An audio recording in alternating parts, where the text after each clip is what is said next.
ആദിയിൽ വചനമുണ്ടായിരുന്നു, വചനം ദൈവത്തോടു കൂടിയായിരുന്നു, വചനം ദൈവമായിരുന്നു.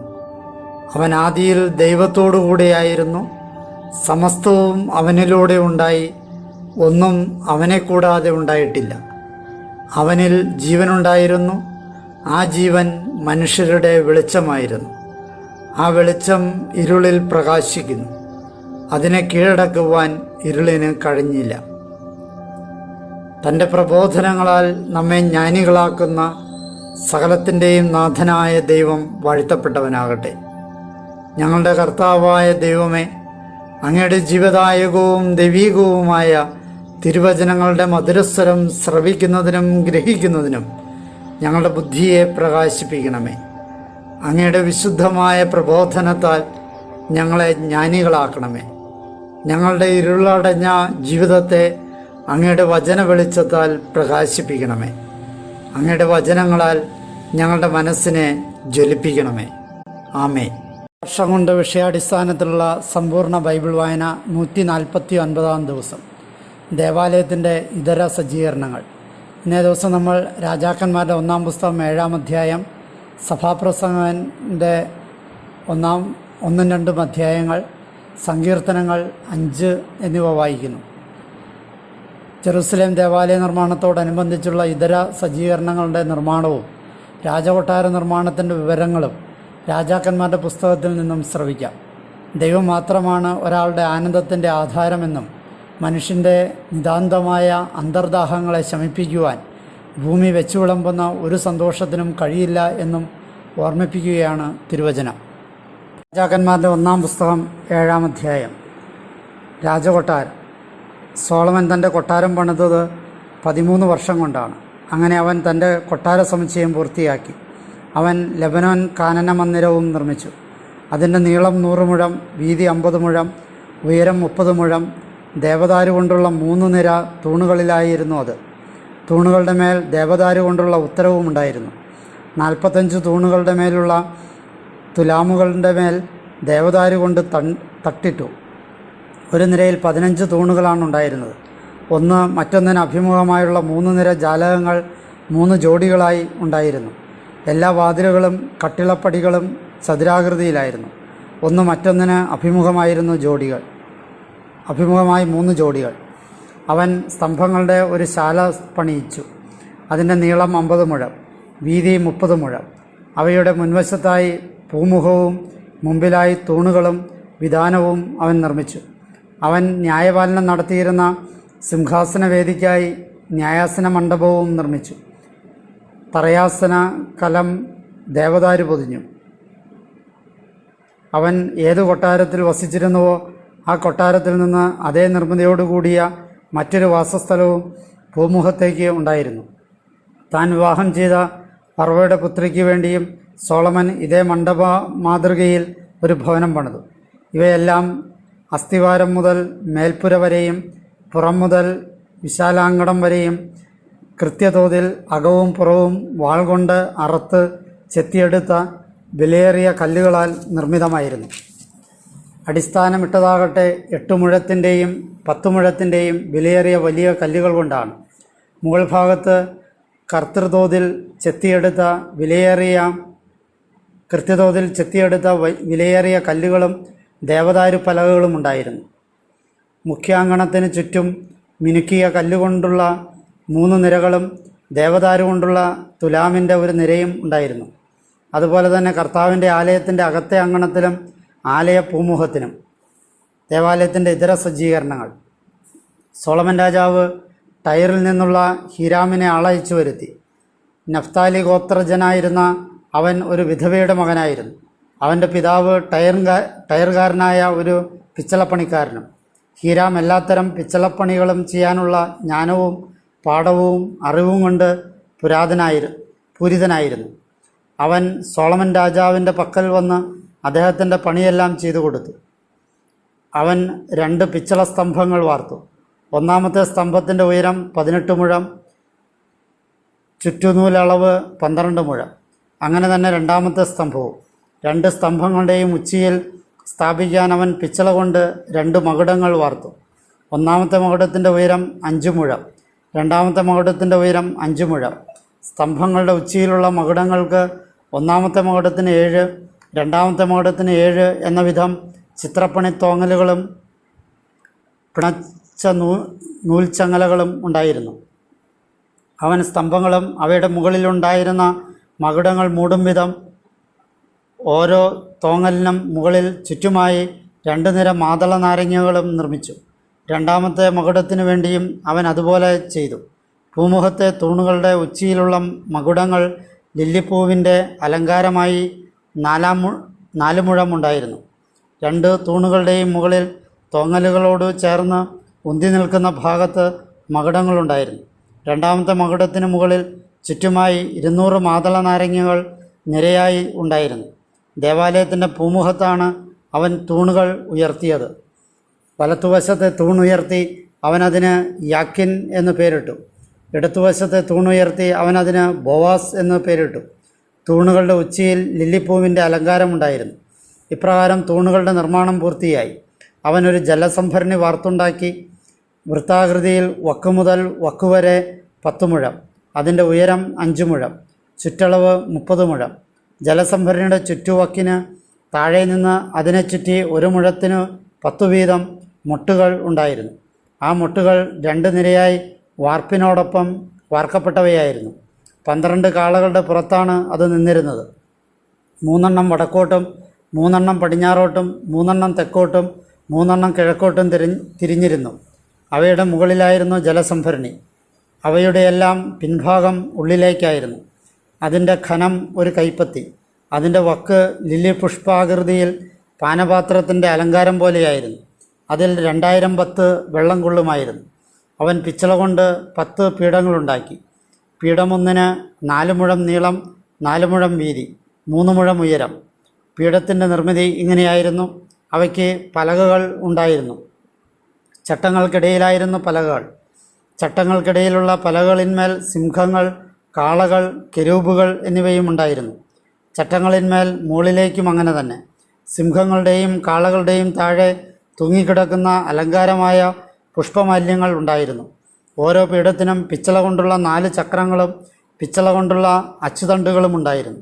അതിൻ്റെ 4 മൂലകൾക്ക് താങ്ങുകളും. പാത്രത്തിന് താഴെ താങ്ങുകൾക്ക് ഓരോന്നിനും വാർത്തെടുത്ത പുഷ്പമാല്യങ്ങളുണ്ടായിരുന്നു. അതിൻ്റെ മുകളറ്റം മകുടത്തിനകത്തായിരുന്നു. അങ്ങനെ മുകളിലേക്ക് 1 മുഴമുണ്ടായിരുന്നു. അതിൻ്റെ മുകളറ്റം 1.5 മുഴമുള്ള വൃത്തത്തിലുള്ള ഒരു നിർമ്മിതിയായിരുന്നു. കൂടാതെ മുകളറ്റത്തിനുമേൽ കൊത്തുപണികളുമുണ്ടായിരുന്നു. അവയുടെ പലകകൾ വൃത്തത്തിലല്ല, ചതുരത്തിലായിരുന്നു. 4 ചക്രങ്ങളും പലകൾക്ക് കീഴിലായിരുന്നു. ചക്രങ്ങളുടെ അച്ചുതണ്ടുകൾ പീഠത്തിലാണ് ഘടിപ്പിച്ചിരുന്നത്. ഒരു ചക്രത്തിൻ്റെ ഉയരം 1.5 മുഴം. ചക്രങ്ങളുടെ നിർമ്മിതി രഥചക്രത്തിൻ്റെ നിർമ്മിതി പോലെയായിരുന്നു. അവയുടെ അച്ചുതണ്ടുകളും പട്ടകളും അരക്കാലുകളും ചക്രനാഭികളുമെല്ലാം വാർത്തുണ്ടാക്കപ്പെട്ടതായിരുന്നു. ഓരോ പീഠത്തിൻ്റെയും 4 കോണുകളിലുമായി 4 താങ്ങുകൾ. പീഠത്തിൽ നിന്ന് തള്ളി നിൽക്കുന്നതായിരുന്നു അതിൻ്റെ താങ്ങുകൾ. പീഠത്തിൽ നിന്ന് തള്ളി നിൽക്കുന്നതായിരുന്നു അതിൻ്റെ ശീർഷത്തിന് ചുറ്റുമായി 1/2 മുഴം ഉയരത്തിലുള്ള വളയവും പീഠത്തിൻ്റെ മുകളിലായുള്ള കരങ്ങളും ചട്ടങ്ങളും. കരങ്ങളുടെ തട്ടുകളുടെ മേലും ചട്ടങ്ങളുടെ മേലും കെരൂബുകൾ, സിംഹങ്ങൾ, ഈന്തപ്പനകൾ എന്നിവ കൊത്തിയിരുന്നു. ഓരോന്നിൻ്റെയും ഇടമനുസരിച്ച് ചുറ്റും പുഷ്പമാല്യങ്ങളും. ഇപ്രകാരം 10 പീഠങ്ങൾ ഓരോന്നും അവൻ ഒരേ അളവിലും ഒരേ അച്ചിലും ഒരേ രൂപത്തിലും പണിതു. അവൻ പിച്ചള കൊണ്ട് 10 പാത്രങ്ങൾ നിർമ്മിച്ചു. 40 ബത്ത് കൊള്ളുന്നതായിരുന്നു ഒരു പാത്രം. 4 മുഴം ഉയരമുള്ള ഒരു പാത്രമായിരുന്നു അത്. 10 പീഠത്തിനും ഒരു പീഠത്തിന്മേൽ ഒരു പാത്രം എന്ന കണക്കിലായിരുന്നു. അവൻ 5 പീഠങ്ങൾ ആലയത്തിൻ്റെ വലത്തുവശത്തും 5 ഇടത്തുവശത്തും സ്ഥാപിച്ചു. ആലയത്തിൻ്റെ വലത്തുവശത്ത് തെക്കുകിഴക്കായി ജലസംഭരണിയും സ്ഥാപിച്ചു. ഹീരാം പാത്രങ്ങളും കോരികകളും കോപ്പകളും ഉണ്ടാക്കി. അങ്ങനെ കർത്താവിൻ്റെ ആലയത്തെ സംബന്ധിച്ച് സോളമൻ രാജാവിനു വേണ്ടി താൻ ചെയ്ത പണിയെല്ലാം ഹീരാം ചെയ്ത് പൂർത്തിയാക്കി. 2 സ്തംഭങ്ങൾ, ആ 2 സ്തംഭങ്ങളുടെ ഉച്ചിയിലുള്ള ഗോളാകൃതിയുള്ള മകുടങ്ങൾ, സ്തംഭങ്ങളുടെ ഉച്ചിയിലുള്ള ഗോളാകൃതിയുള്ള മകുടങ്ങൾ മൂടാൻ 2 വലപ്പണികൾ, ആ 2 വലപ്പണികൾക്കും വേണ്ടി 400 മാതള നാരങ്ങകൾ, സ്തംഭങ്ങളുടെ മുഖമുള്ള 2 ഗോള മകുടങ്ങൾ, മൂടാൻ ഓരോ വലപ്പണിക്കും വേണ്ടി 2 നിര മാതള നാരങ്ങകൾ, 10 പീഠങ്ങൾ, പീഠങ്ങളിന്മേൽ 10 പാത്രങ്ങൾ, ഒരു ജലസംഭരണി, ജലസംഭരണിയുടെ അടിയിൽ 12 കാളകൾ, കലങ്ങൾ, കോരികകൾ, കോപ്പകൾ എന്നിങ്ങനെ കർത്താവിൻ്റെ ആലയത്തിനായി സോളമൻ രാജാവിനു വേണ്ടി ഹീരാം നിർമ്മിച്ച എല്ലാ ഉപകരണങ്ങളും മിനുക്കിയ പിച്ചള കൊണ്ടുള്ളതായിരുന്നു. ജോർദാൻ സമതലത്തിൽ സുക്കോത്തിനും സാരധാനും മധ്യേ ഉറച്ച നിലത്താണ് രാജാവ് അവ വാർത്തത്. ഉപകരണങ്ങളെല്ലാം വളരെയേറെ ഉണ്ടായിരുന്നതിനാൽ സോളമൻ പിച്ചളയുടെ തൂക്കം തിട്ടപ്പെടുത്താതെ വിട്ടു. അങ്ങനെ കർത്താവിൻ്റെ ആലയത്തിനു വേണ്ട ഉപകരണങ്ങളെല്ലാം സോളമൻ നിർമ്മിച്ചു. സ്വർണ്ണ ബലിപീഠം, സാന്നിധ്യപ്പത്തിനുള്ള സ്വർണ്ണമേശ, ശ്രീകോവിലിൻ്റെ മുമ്പിൽ വലത്തുഭാഗത്ത് 5 ഇടത്തുഭാഗത്ത് 5 സ്വർണം പൊതിഞ്ഞ വിളക്കുകാലുകൾ, സ്വർണം പൊതിഞ്ഞ പുഷ്പം, ദീപങ്ങൾ, കൊടിലുകൾ, സ്വർണം പൊതിഞ്ഞ കോപ്പകൾ, കത്രികകൾ, കലശങ്ങൾ, കോരികകൾ, തീച്ചട്ടികൾ, അതിവിശുദ്ധ സ്ഥലമായ അകത്തെ വാതിലുകൾക്കും ദേവാലയത്തിൻ്റെ വാതിലുകൾക്കും വേണ്ടി സ്വർണ്ണപാത കുടങ്ങൾ എന്നിവ. അങ്ങനെ സോളമൻ രാജാവ് കർത്താവിൻ്റെ ആലയത്തിന് വേണ്ടി ചെയ്ത ഓരോ പണിയും പൂർത്തിയായി. തൻ്റെ പിതാവായ ദാവീദ് നിവേദിച്ചിരുന്ന സ്വർണവും വെള്ളിയും പാത്രങ്ങളും കൊണ്ടുവന്ന് സോളമൻ കർത്താവിൻ്റെ ആലയത്തിലെ ഭണ്ഡാരങ്ങളിൽ നിക്ഷേപിച്ചു. സഭാപ്രസംഗൻ്റെ പുസ്തകം 1-ാം അധ്യായം. മിഥ്യകളുടെ മിഥ്യ. ദാവീദിൻ്റെ പുത്രനും ജെറൂസലേമിൽ രാജാവുമായ സഭാപ്രസംഗൻ്റെ വാക്കുകൾ. മിഥ്യകളുടെ മിഥ്യ. സഭാപ്രസംഗൻ പറയുന്നു, മിഥ്യകളുടെ മിഥ്യ, സർവ്വതും മിഥ്യ. സൂര്യന് കീഴെ താൻ നടത്തുന്ന സകല അധ്വാനവും കൊണ്ട് മനുഷ്യന് എന്ത് പ്രയോജനം? ഒരു തലമുറ പോകുന്നു, മറ്റൊരു തലമുറ വരുന്നു. ഭൂമിയാകട്ടെ എന്നേക്കും നിലനിൽക്കുന്നു. സൂര്യനുദിക്കുന്നു, സൂര്യൻ അസ്തമിക്കുന്നു. സ്വസ്ഥാനത്തേക്ക് ഉദിക്കുന്നിടത്തു തന്നെ അവൻ കിതച്ചെത്തുന്നു. ദക്ഷിണഗമനം നടത്തി ഉത്തരഭാഗത്തേക്ക് തിരിഞ്ഞ് ചുറ്റി കാറ്റ് സഞ്ചരിക്കുന്നു. തൻ്റെ ചുഴികളിലേക്ക് തന്നെ കാറ്റ് മടങ്ങുന്നു. നദികളെല്ലാം ഒഴുകുന്നത് സമുദ്രത്തിലേക്ക്, എന്നാൽ സമുദ്രം ഒരിക്കലും നിറയുന്നില്ല. ഒഴുകുന്ന നദികളുടെ ഉറവിടത്തിലേക്ക് തന്നെ ഒഴുകാനായി അവ തിരിച്ചെത്തുന്നു. എല്ലാ കാര്യങ്ങളും ക്ലേശപൂർണമാണ്. അത് വർണ്ണിക്കുക ഒരുവന് അസാധ്യം. കണ്ടിട്ട് കണ്ണിന് മതി വരുന്നില്ല, കേട്ടിട്ട് ചെവി നിറയുന്നുമില്ല. ഉണ്ടായിരുന്നതെന്തോ അതുതന്നെയാണ് ഉണ്ടാകുന്നതും, ചെയ്തിരുന്നതെന്തോ അതുതന്നെയാണ് ചെയ്യുന്നതും. സൂര്യന് കീഴെ പുതുതായി ഒന്നുമില്ല. നോക്കൂ, ഇത് പുതിയതാണ് എന്ന് പറയാവുന്ന ഒരു വസ്തു ഉണ്ടെങ്കിൽ അത് നമുക്ക് മുമ്പേ പണ്ടുകാലത്ത് തന്നെ ഉണ്ടായിരുന്നതാണ്. ആദ്യമുണ്ടായിരുന്നവരെക്കുറിച്ച് സ്മരണയില്ല, തുടർന്നുണ്ടാകുന്നവരെക്കുറിച്ചും അങ്ങനെ തന്നെ. ഇനി വരാനിരിക്കുന്നവർക്കിടയിൽ ഇവരെക്കുറിച്ചും സ്മരണയുണ്ടായിരിക്കുകയില്ല. സഭാപ്രസംഗനെന്ന ഞാൻ ജെറൂസലേമിൽ ഇസ്രായേലിൻ്റെ മേൽ രാജാവായിരുന്നു. ആകാശത്തിന് കീഴ് ചെയ്യപ്പെടുന്ന സകലതിനെയും പറ്റി ജ്ഞാനത്തോടെ അന്വേഷിക്കാനും പര്യവേഷണം ചെയ്യാനും ഞാൻ മനസ്സുവെച്ചു. ഇതേക്കുറിച്ച് വ്യഗ്രതപ്പെടുകയെന്നത് ദൈവം മനുഷ്യമക്കൾക്ക് നൽകിയ ദുഷ്കരമായ ഒരു ജോലിയാണ്. സൂര്യന് കീഴെ നിർവഹിക്കപ്പെടുന്ന പ്രവൃത്തികളെല്ലാം ഞാൻ വീക്ഷിച്ചു. കണ്ടാലും എല്ലാം മിഥ്യയും പാഴ്വേലയും. വളഞ്ഞത് നേരെയാക്കാനാവില്ല, ഇല്ലാത്തത് എണ്ണാനും സാധ്യമല്ല. ഞാൻ എൻ്റെ മനസ്സുമായി ഇപ്രകാരം സംസാരിച്ചു: ഇതാ, ജെറൂസലേമിൽ എനിക്ക് മുമ്പുണ്ടായിരുന്ന എല്ലാവർക്കും ഉപരി ഞാൻ ജ്ഞാനം സമ്പാദിക്കുകയും വർദ്ധിപ്പിക്കുകയും ചെയ്തിരിക്കുന്നു. എൻ്റെ മനസ്സ് ജ്ഞാനവും അറിവും സമൃദ്ധമായി അനുഭവിക്കുന്നു. ജ്ഞാനമറിയാനും വിഭ്രാന്തിയും മൗഢ്യവും അറിയാനും ഞാൻ എൻ്റെ മനസ്സ് അർപ്പിച്ചു. അതുപോലും പാഴ്മോഹമാണെന്ന് ഞാൻ മനസ്സിലാക്കി. കാരണം ജ്ഞാനമേറുമ്പോൾ ദുഃഖവുമേറുന്നു, അറിവ് വർദ്ധിക്കുമ്പോൾ വ്യസനവും വർദ്ധിക്കുന്നു. ആ പ്രസംഗൻ്റെ പുസ്തകം 2-ാം അധ്യായം. സുഖഭോഗങ്ങൾ മിഥ്യ. ഞാൻ എൻ്റെ മനസ്സിൽ പറഞ്ഞു, വന്നാലും നിന്നെ ഞാൻ സന്തോഷം കൊണ്ട് പരീക്ഷിക്കട്ടെ, നീ നല്ലത് ആസ്വദിക്കുക. എന്നാൽ ഇതാ, ഇതും മിഥ്യ തന്നെ. ചിരിയോട് ഭ്രാന്താണോ എന്നും സന്തോഷത്തോട് അതെന്തുളവാക്കുന്നു എന്നും ഞാൻ ചോദിച്ചു. തങ്ങളുടെ എണ്ണപ്പെട്ട 1000 ദിനങ്ങൾക്കുള്ളിൽ ആകാശത്തിന് കീഴ് മനുഷ്യമക്കൾ ചെയ്യുന്നത് അവർക്ക് ഉചിതമാണോ എന്ന് ഞാൻ പരിശോധിക്കുന്നതുവരെ എൻ്റെ മനസ്സ് ജ്ഞാനത്തിൽ മുഴുകുമ്പോൾ തന്നെ എൻ്റെ ശരീരത്തെ വീഞ്ഞുകൊണ്ട് ഉത്തേജിപ്പിക്കാനും ഭോഷത്വത്തിൽ പിടിമുറുക്കാനും ഞാൻ എൻ്റെ മനസ്സിൽ മാർഗം തേടി. എൻ്റെ പ്രവൃത്തികൾ ഞാൻ വിപുലീകരിച്ചു.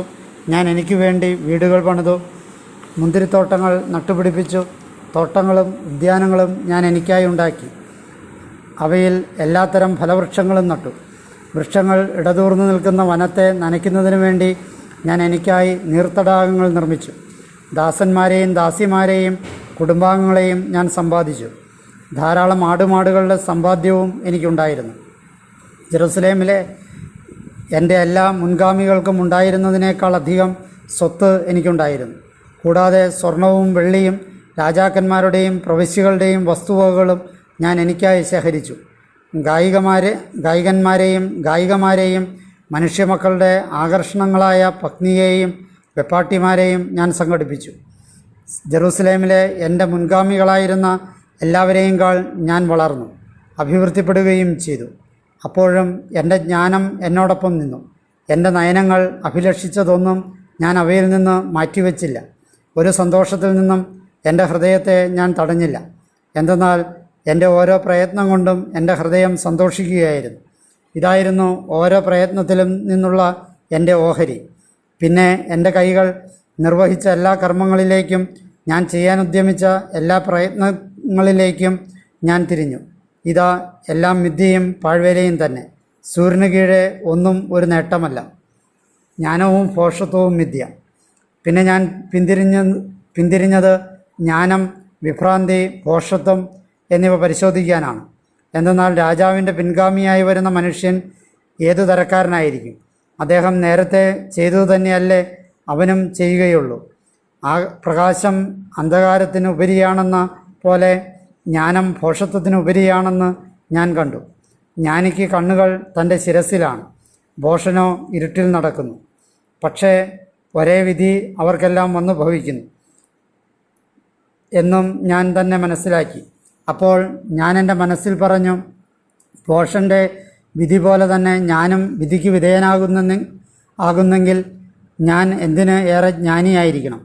ഇതും മിഥ്യ എന്ന് ഞാൻ ആത്മഗതം ചെയ്തു. നിശ്ചയമായും ജ്ഞാനിക്കും ഭോഷനെപ്പോലെ ശാശ്വത സ്മരണയില്ല. താമസം വിന വരും ദിനങ്ങളിൽ എല്ലാവരും വിസ്മരിക്കപ്പെടും. അങ്ങനെയാണ് ഭോഷനോടൊപ്പം ജ്ഞാനിയും മരിക്കുന്നത്. സൂര്യന് കീഴെ നിർവഹിക്കപ്പെടുന്ന പ്രവൃത്തി എന്നെ സംബന്ധിച്ച് അനിഷ്ടകരമായതിനാൽ ഞാൻ ജീവിതം വെറുത്തു. എല്ലാ മിഥ്യയും പാഴ്വേലയും അത്രേ, അധ്വാനം വ്യർത്ഥം. സൂര്യന് കീഴെ ഞാൻ ചെയ്ത എൻ്റെ ഓരോ പ്രയത്നത്തെയും ഞാൻ വെറുത്തു. എൻ്റെ പിൻഗാമിയാകുന്ന മനുഷ്യനെ ഞാൻ വിട്ടുകൊടുക്കേണ്ടതാണ് അത്. അവൻ ജ്ഞാനിയായിരിക്കുമോ മൂഢനായിരിക്കുമോ എന്നാർക്കറിയാം. എന്തായാലും സൂര്യന് കീഴെ ഞാൻ എന്തിനു വേണ്ടി അധ്വാനിച്ചുവോ ജ്ഞാനോപാസന ചെയ്തുവോ എൻ്റെ ആ ഓരോ പ്രയത്നവും അവൻ അധീനപ്പെടുത്തും. ഇതും മിഥ്യ തന്നെ. അതുകൊണ്ട് സൂര്യന് കീഴെ ഞാൻ ചെയ്യുന്ന ഓരോ പ്രയത്നത്തെയും സംബന്ധിച്ച് എൻ്റെ മനസ്സിനെ നിരാശപ്പെടുത്താൻ ഞാൻ തുനിഞ്ഞു. ജ്ഞാനത്തിലും അറിവിലും സാമർഥ്യത്തിലും തൻ്റെ അധ്വാനം വ്യയം ചെയ്ത ഒരു മനുഷ്യൻ ഉണ്ടെന്നിരിക്കട്ടെ. എന്നാൽ അതിനായി അധ്വാനിക്കാത്ത ഒരു മനുഷ്യന് അയാളുടെ വിഹിതമായി അവനത് വിട്ടുകൊടുക്കേണ്ടി വരുന്നു. ഇതും മിഥ്യയും വലിയ ദുരന്തവും തന്നെ.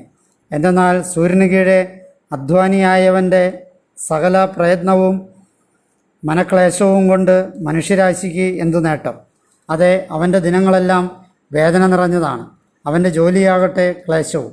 രാത്രി പോലും അവൻ്റെ മനസ്സ് അസ്വസ്ഥമാണ്. ഇതും മിഥ്യ തന്നെ.